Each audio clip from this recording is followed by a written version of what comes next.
Iran युद्ध सुरू झाल्यानंतर मागच्या 57 दिवसामध्ये जगभरातल्या 6 देशांमधल्या 11 ऑइल रिफायनरीजमध्ये आग लागण्याच्या घटना घडलेल्या आहेत.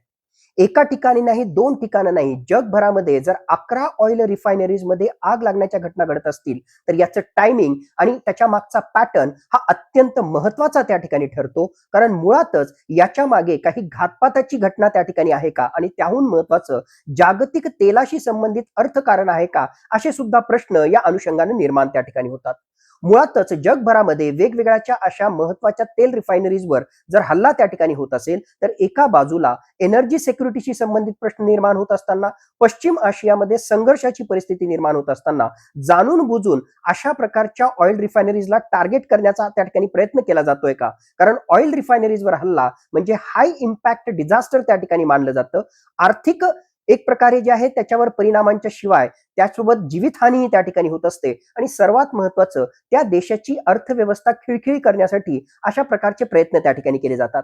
असिमेट्रिक वॉरफेअरचा हा अत्यंत एक महत्त्वाचा भाग आहे आणि म्हणूनच ऑइल रिफायनरीजला टार्गेट करण्याचा प्रयत्न हा हेतुपुरस्सरपणे केला जातोय का? हा सुद्धा प्रश्न या अनुषंगाने निर्माण होतोय.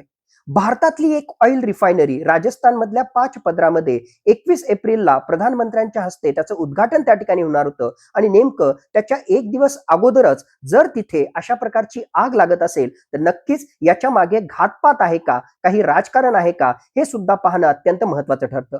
Already cyber intelligence agencies, NIA, त्याचबरोबर इतर एजन्सीज याच्या तपासासाठी त्या ठिकाणी लागलेल्या आहेत. भविष्यामध्ये नेमकं याच्या मागचं टेक्निकल कारण काय होतं हे तर समोर येईलच, पण त्याच्याही पुढे जाऊन जगभरामध्ये जर अशा प्रकारे ऑइल रिफायनरीजला टार्गेट करण्याचा प्रयत्न केला जात असेल, तर त्याच्या मागचा पॅटर्न काय आहे, एनर्जी सिक्युरिटीला छेद देणं आणि काही विशिष्ट देशांकडूनच जास्तीत जास्त ग्लोबल ऑइल सप्लायमध्ये तेल विकलं जाणं, अशी यामागची रणनीती आहे का, हे सुद्धा पाहणं अत्यंत महत्त्वाचं त्या ठिकाणी ठरणार आहे.